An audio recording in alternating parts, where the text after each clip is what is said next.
Шәхси күргәзмәңне оештыру ул үзенә күрә бер имтихан, сынау тоту сыман. Талантлы рәссам Илгиз Шәйгәрданов иҗатташ дусты булган Айдар Хәбибуллинның да картиналары белән берлектә шәхси күргәзмә әзерләде.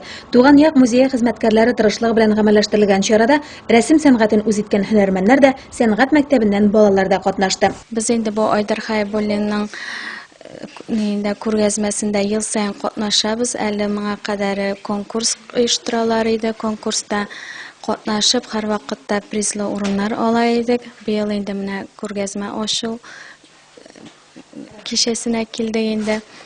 Монда инде Илгиз абыйның да быел эшләре куелган. Без аның өчен бик шат инде, менә электән үк үзенең укыган профиле буенча инде онмайча үзенең эшләрен куйган. Бу күргәзмә инде бик кирәк дип уйлыйм укучылар өчен, чөнки монда инде балалар эстетик тәрбия алалар, тарих белән танышалар. Киләчәктә дә шушындай мероприятиялар уздырылсын дип. Эшмәкәр Илгиз Шәйгәрдановның оста рәссамчы икәнлеген беләбез без. Әнисе Лиза апаның әйтүенә караганда, ул 4 яшеннән инде кулына каләм пумала алган. Күңеленә хош килгән һәр күренешне, йөрәгенә якын булган һәр мизгелне чагылдыра башлый. Ә менә якыннан торып, рәссам иҗат иткән картиналарны диккать белән күзәтергә, өйрәнергә мөмкинлек тудырылганы булмагандыр әле. Үзебезнең райондагы сәләтле кешеләр битендә сәләтле укыган кызлар, җегетләр бик күп.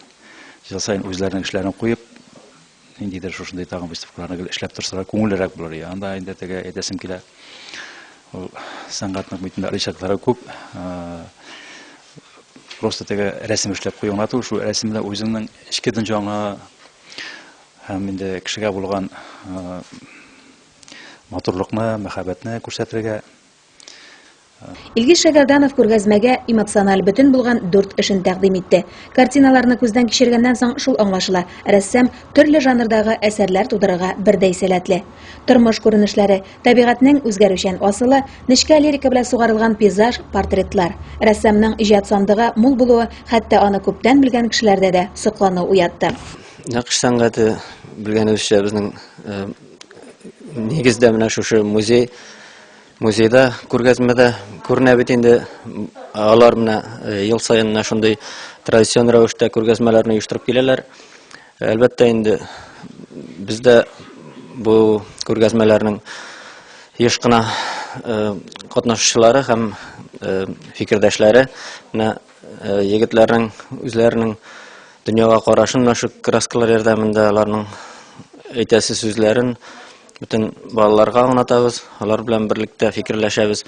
Илгиз Шәйгәрдановның соңгы еллардагы рәсем сәнгате аеруча җимешле һәм төсләр байлыгында чагылган фәлсәфи тирәнгә әйләнде. Аның байтак эшләре гыйлем куәсе, киң карашы булганнарга якын. Димәк, рәссам иҗатына шундый тирән мәгънә өсти белә. Рәссамның киләчәккә планнары да тормышчан иҗади. Дөресен әйткәндә, миңа үземә жанровый күбрәк ошый. Хәзер жанровыйдан китерергә туры килә. Сәбәбе дә бар инде. Artık İslam dinine kirgəçində ol kişi surətləri ясау тыела, шуңа күрә инде табигатка керергә кирәк була, инде башка төрле натюрморт, шуның аркылы да бирергә була. Кубинданың ниләре, төрләре мөмкин графический аркылы мөмкин инде шул шамайлар аркылы күрсәтергә үзенең фикерләрен инде. Шуңа инде менә хәзер соңгы вакытта инде гарәп телендә өйрәнә башладык инде, гарәп телләре булай өйрәнеп, шуңа шамайлар белән дә хәзер занимаштырырга теләк бар. Инде әкренләп инде тора бара шул үзебезнең бер кичкенә генә сәнгать шул мәктәбендә әкренләп ачырбыз инде тора бара инде. Менә күптән хыял бар иде, гончарный производстволарны оештырырга дигән инде, ул һаман да шул үз көчендә тора, аны инде тормышка ашырып зарлап исә, менә көннәре җитте инде, җирләр дә алдык. Һәр биналарны быел менә апрель азында, шушы апрель айында төзи башлайбыз зарлап исә инде. Анда инде безнең агыштан кисеп эшләү, тимердән чүкеп эшләү, шушы чүлмәкләр, гончарный изделиялар инде һәм инде тагын кызларны да кызыксынырга инде чигү эшләре дә кергән дә. Күп сәнгатькә багышланган шушы эшләрне берсенә-берсен бәйләргә туры килер инде. Күргәзмә барышында иҗатчылар белән таныштыру, рәсемнәрне аңлату, анализлау, сурәтләү кебек алымнар да кулланылды. Күргәзмәгә куелган һәрбер картина югары бәя алды.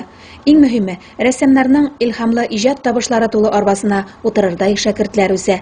Талант ияләре сәләтләренең серләрен аларга да күчерә алса иде. Гөлнәр Шабытдинова, Марат Сарахов, Актаныш телевидениесенең хәбәрләр программасы өчен.